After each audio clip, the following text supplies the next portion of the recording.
Welcome back, class 8. We are reading our chapter number 4, agriculture. We have studied here different types of farming, and today we are going to start our major crops. कौन कौन सी crops हैं जो बहुत major हैं और किस किस climatic condition में वो ग्रो होती हैं, उनको कितना पानी, कितनी धूप, किस तरह की मिट्टी उनको चाहिए होती है. तो चलिए स्टार्ट करते हैं. A large variety of crops are grown to meet requirement of growing population. इतनी population है, उनका पेट भरने के लिए बहुत टाइप की और बहुत ज़्यादा क्वांटिटी की क्रॉप्स चाहिए होती हैं. और crops also supply raw material for agro based industries. बहुत सारी जो क्रॉप्स हैं वो एग्रो बेस्ड इंडस्ट्रीज़ के लिए भी ज़रूरी होती हैं. आगे हम देखते हैं major food crops are wheat, rice, maize and millet. Jute and cotton are fibre crops और बेवरेज क्रॉप्स हैं हमारी टी एंड कॉफ़ी. तो ये हैं हमारे डिफरेंट टाइप्स ऑफ क्रॉप्स. सबसे पहले हम स्टार्ट करते हैं राइस.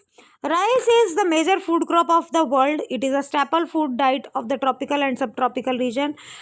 राइस को क्या क्या चाहिए? हाई टेम्परेचर चाहिए, हाई ह्यूमिडिटी चाहिए और रेनफॉल चाहिए. एलुवियल क्लेई सॉइल में ये ग्रो करती है ताकि पानी उसमें रुक सके. चाइना जो है लीड प्रोडक्शन होती है. चाइना सबसे आगे है. चाइना के बाद इंडिया, जापान, श्रीलंका, इजिप्ट.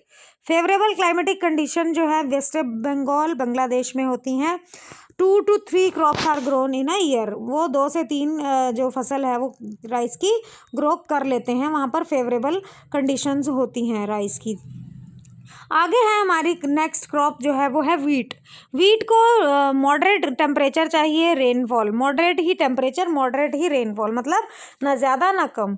और ब्राइट सनशाइन चाहिए. कब? हार्वेस्टिंग के टाइम, तेज़ धूप.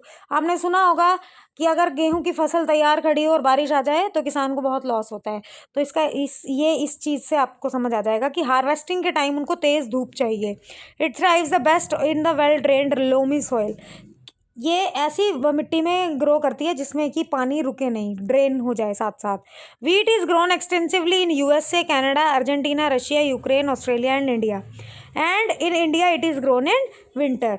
इंडिया में ये विंटर्स में ग्रो की जाती है और अलग अलग जो कंट्रीज़ हैं वीट ग्रोइंग वो हमने बता दिया आपको. आगे देखते हैं millets. Millets they are also known as coarse grains and can be grown on the less fertile and sandy soil. कि कम फर्टाइल मिट्टी में भी जो है मिलेट्स ग्रो किए जा सकते हैं. ये हार्डी क्रॉप है तो उसको ज़्यादा बारिश भी नहीं चाहिए. हाई टू मॉडरेट टेम्परेचर चाहिए. एडिक्वेट रेनफॉल चाहिए, लिमिटेड. अब इनमें फसलें कौन सी होती हैं? मिलेट्स का क्या मतलब है? जो गेहूं और चावल के बीच में ग्रो कर लेते हैं, मतलब कोरस. गेहूं और चावल के बीच में ग्रो नहीं कर लेते, सॉरी. मैं ये कहना चाह रही हूँ कि जो कोरस होती हैं, मतलब कि गेहूं चावल के अलावा जो ग्रेन्स होते हैं जैसे जवार, बाजरा, रागी, ये इंडिया में ग्रो किए जाते हैं. और अदर कंट्रीज़ में नाइजीरिया, चाइना एंड निगर, इनमें जो है ये ग्रो की जाती हैं. आगे हम देखते हैं मेजे. मेजे होता है मक्का. मक्का बच्चे क्या कहता है? मॉडरेट टेम्परेचर चाहिए, rainfall, lots of sunshine, well drained fertile soil, पानी इकट्ठा ना हो ऐसी उसको मिट्टी चाहिए. और north America, Brazil, China, Russia, Canada, India and Mexico में ये ग्रो करती है. आगे हम चलते हैं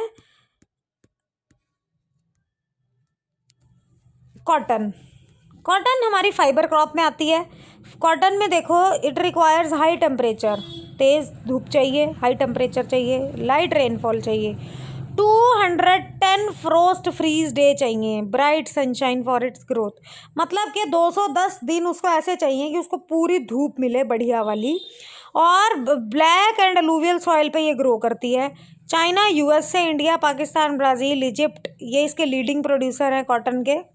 और एक ये रॉ मटेरियल भी है कॉटन टेक्सटाइल इंडस्ट्री के लिए. मतलब कॉटन टेक्सटाइल इंडस्ट्री के लिए सबसे इम्पॉर्टेंट रॉ मटेरियल यही होता है. उसके बाद आता है जूट. जूट जो है उसको गोल्डन फाइबर भी कहा जाता है. It grows well on alluvial soil, requires high temperature, heavy rainfall, humid climate. Humid मतलब मॉइस्चर वाला क्लाइमेट इसको चाहिए होता है, चिपचिपा मौसम जिसे हम कह देते हैं. और ये ट्रॉपिकल एरियाज़ में ग्रो करती है. बांग्लादेश जो है इसका लीडिंग प्रोड्यूसर है. अगली है हमारी बेवरेज क्रॉप जिसे हम कह देते हैं, वो है कॉफ़ी. कॉफ़ी को वार्म एंड वेट क्लाइमेट चाहिए, लोमी सॉइल, हिल स्लोप्स पे ग्रो करती है. और ब्राज़ील जो है इसका लीडिंग प्रोड्यूसर है, followed by Colombia and China. मतलब सबसे पहले ब्राज़ील, उसके बाद कोलंबिया एंड चाइना. नेक्स्ट हमारी क्या है, टी। टी जो है वो भी बेवरेज क्रॉप है, प्लांटेशन होती है ये एक तरह की प्लांटेशन होती है। This requires cool climate and well distributed high rainfall, मतलब कि इक्वल रेनफॉल होनी चाहिए, ये नहीं कि बहुत ज़्यादा हो रही है या बहुत कम हो रही है। और through out the year growth of its tender leaves, it needs well drained loamy soil, gentle slopes. Labor in large number is required to pick leaves. Kenya, India, China, Sri Lanka produce best quality of the tea in the world. कहते हैं बहुत ज़्यादा labour चाहिए होती है इसमें, क्यों? क्योंकि बेटे चाय की जो है वो एक एक लीफ तोड़नी पड़ती है, तो उसके लिए लेबर की ज़्यादा ज़रूरत पड़ती है। और कहते हैं कीनिया, इंडिया, चाइना, श्रीलंका जो है वो बेस्ट क्वालिटी ऑफ टी जो है वो प्रोड्यूस करते हैं। नेक्स्ट आता है हमारा एग्रीकल्चरल डेवलपमेंट। एग्रीकल्चरल डेवलपमेंट से हम क्या समझते हैं कि efforts made to increase farm production in order to meet the growing demand of increasing population. यही एग्रीकल्चरल डेवलपमेंट है कि जो एग्रीकल्चर हम कर रहे हैं, जो खेती हम कर रहे हैं, जो फसल हम उगा रहे हैं, वो हमारी पॉपुलेशन की भूख को शांत कर सके, उनकी ज़रूरतों को पूरा कर सके। This can be achieved in many ways such as increasing crop area बढ़ा दो, या नंबर ऑफ क्रॉप्स बढ़ा दो, इरिगेशन मेथड बढ़ा दो, अच्छे कर दो, फर्टिलाइजर्स अच्छे कर दो, वैरायटी ऑफ सीड्स अच्छी कर दो, मशीनरी अच्छी कर दो। ये सारे जो है एग्रीकल्चर डेवलपमेंट के लिए इंपॉर्टेंट ज़रूरतें हैं। The ultimate aim of agriculture development is to increase food security, कि कोई भूखा नहीं सोए।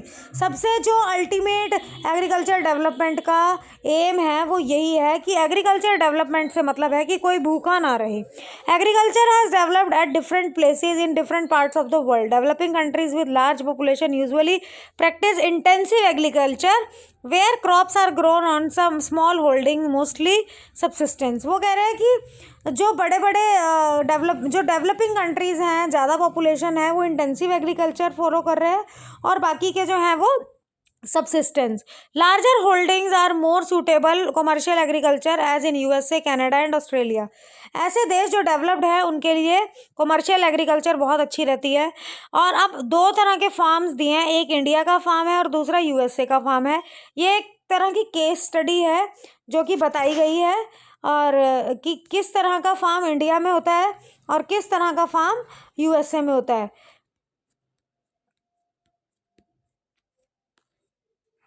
सबसे पहले हम इंडिया के फार्म के बारे में पढ़ेंगे।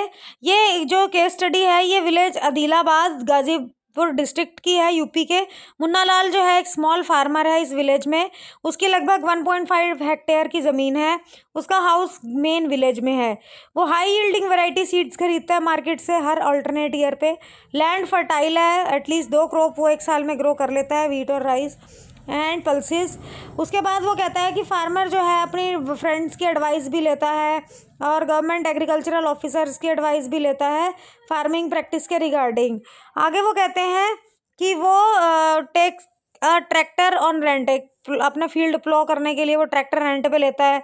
ट्रेडिशनल मेथड जो है बुलक कार्ट जो है उसके फ्रेंड्स अभी भी वही तरीका यूज़ कर रहे हैं।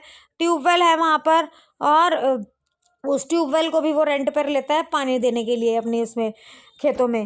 मुन्ना लाल जो है उसके पास 2 बफेलोज हैं, कुछ हेन्स हैं। वो मिल्क भी सेल कर रहा है, और cooperative store located by nearby godown, वहाँ पर वो मिल्क सेल करता है। वो मेंबर भी है कोऑपरेटिव सोसाइटी का। him on the time of fodder for his animals, safety measures to protect health of livestock, artificial insemination।